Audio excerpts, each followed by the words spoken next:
열왕기하 19장 말씀입니다. 히스기야 왕도 그 말을 듣고 자기 옷을 찢었습니다. 그는 너무나 슬퍼서 베옷을 입고 여호와의 성전으로 갔습니다.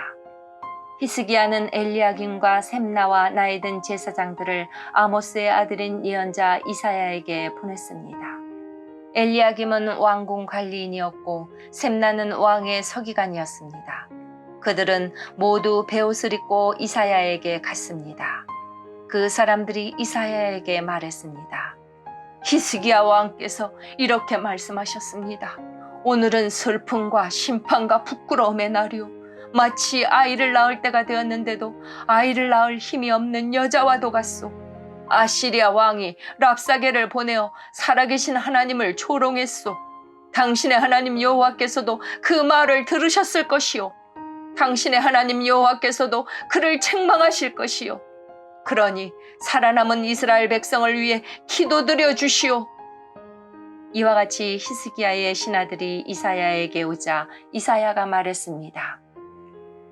그대들의 왕께 여호와께서 하신 말씀을 전하시오. 너는 아시리아의 왕의 신하들이 한 말 때문에 두려워하지 마라. 내가 아시리아의 왕에게 한 영을 넣으리니 그는 자기 나라에서 들려오는 어떤 소문을 듣고 자기 나라로 돌아가게 될 것이다. 그러면 내가 그를 그곳에서 칼에 맞아 죽게 하겠다. 그때 랍사게가 돌아갔다가 아시리아 왕이 라기스에서 떠났다는 말을 듣고 림나로 가서 만났습니다. 왕은 림나 성에서 싸우는 중이었습니다. 아시리아 왕은 에티오피아 왕 디르하가가 자기를 치려한다는 보고를 듣고 히스기야에게 사람들을 보내어 말했습니다. 네가 의지하는 하나님께 속지 마라. 아시리아 왕이 예루살렘을 정복하지 못할 것이라는 네 하나님의 말을 믿지 마라. 너는 아시리아 왕들이 여러 나라들을 멸망시킨 일을 들어 알고 있을 것이다. 너라고 해서 구원받을 것이라고 생각하지 마라. 나의 조상들은 고산과 하란과 레셉을 멸망시켰고 들라살에 사는 에덴 백성을 멸망시켰다. 하지만 그 백성의 신들도 그들을 구원하지는 못했다. 하맛과 아르밧의 왕들이 어디에 있느냐? 스발와임 성의 왕이 어디에 있느냐? 헤나와 아와의 왕들이 어디에 있느냐?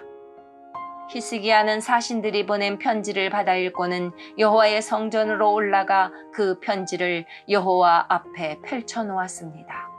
히스기야가 여호와께 기도드렸습니다. 이스라엘의 하나님 여호와여, 주의 보좌는 날개 달린 생물인 그룹들 사이에 있습니다. 오직 주만이 땅 위 온 나라의 하나님이십니다. 주께서는 하늘과 땅을 지으셨습니다. 여호와여, 귀를 기울여 들어주십시오. 여호와여, 눈을 열어 보아주십시오. 산헤립이 살아계신 하나님을 조롱한 말을 들어주십시오. 여호와여, 아시리아의 왕들은 정말로 여러 나라와 그 땅을 멸망시켰습니다. 그 왕들은 여러 나라의 신들을 불 속에 던져 넣었습니다. 그러나 그 신들은 사람이 만든 나무요 돌에 지나지 않습니다. 그래서 그 왕들이 그것을 없앨 수 있었습니다. 우리 하나님 여호와시여, 우리를 저 왕의 손에서 구해 주십시오. 그러면 온 땅의 나라들이 주만이 오직 한 분이신 하나님이라는 것을 알게 될 것입니다. 아모스의 아들 이사야가 히스기야에게 사람을 보내어 말했습니다. 이스라엘 하나님 여호와께서 왕이 아시리아 왕 산헤립에게 대해 기도한 것을 들으셨소. 그리고 산헤립에 대해 여호와께서 이렇게 말씀하셨소. 시온 백성이 너를 미워하고 조롱할 것이다. 예루살렘 백성이 도망치는 너를 보고 비웃을 것이다. 내가 누구를 꾸짖으며 조롱하였느냐? 내가 누구에게 목소리를 높였느냐? 내가 누구에게 눈을 부릅떴느냐? 이스라엘의 거룩하신 분에게냐? 너는 사자들을 보내어 여호와를 조롱하며 이렇게 비아냥거렸다. 나에게는 전차가 많이 있다. 나는 그 전차를 타고 산 꼭대기로 올라갔으며 거기서 레바논의 가장 높은 산으로 올라갔다. 레바논의 키 큰 백향목과 훌륭한 잣나무를 베어버렸다. 가장 깊숙한 곳까지 들어갔고 가장 울창한 숲까지 들어갔다. 또 나는 내가 빼앗은 다른 나라에서 샘을 파서 그 물을 마셨다. 내 발바닥으로 이집트의 모든 강물을 마르게 했다. 아시리아 왕아, 나 여호와가 오래전에 이 일들을 결정했고 옛날에 이 일들을 계획했다는 것을 내가 틀림없이 들었을 것이다. 내가 성벽이 있는 저 굳건한 성들을 쳐서 잿더미로 만들 수 있게 한 것도 바로 나 여호와이다. 그래서 그 성에 사는 백성들이 겁을 내고 두려움했던 것이다. 그들은 들의 식물과 같았고 연약한 풀과 같았다. 자라기도 전에 말라버리는 지붕 위의 풀과 같았다. 나는 내가 어디에 살고 있으며 언제 나가고 들어가는지도 다 알고 있다. 내가 나에게 악한 말을 하고 있는 것과 분을 품고 있는 것도 알고 있다. 너는 나에게 반역하였고 내 교만이 내 귀에까지 들렸으므로 내 코에 갈고리를 걸고 내 입에 채갈을 물리겠다. 그리고 내가 왔던 그 길로 다시 돌아가게 하겠다. 히스기야야, 내가 너에게 이 증거를 보이겠다. 너는 금년에 들어서 저절로 자란 곡식을 먹겠고 내년에도 들에서 저절로 자란 곡식을 먹을 것이다.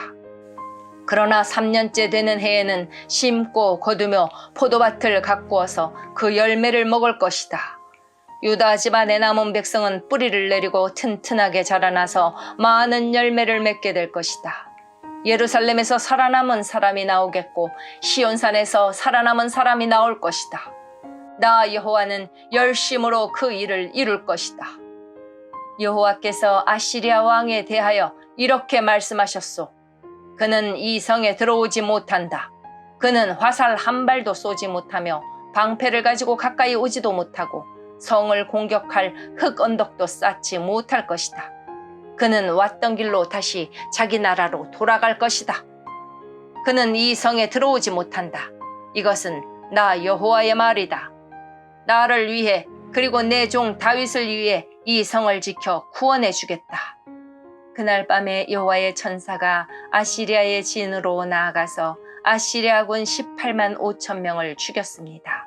백성이 이튿날 아침 일찍 일어나 보니 그들이 모두 죽어 있었습니다.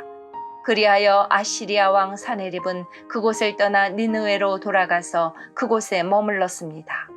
어느 날 사네립이 자기의 신 니스록의 신전에서 예배하고 있을 때에 그의 아들 아드람멜렉과 사레셀이 그를 칼로 죽이고 아라랏 땅으로 도망쳤습니다. 그리하여 사네립의 아들 에살핫돈이 아시리아의 왕이 되었습니다. 아멘.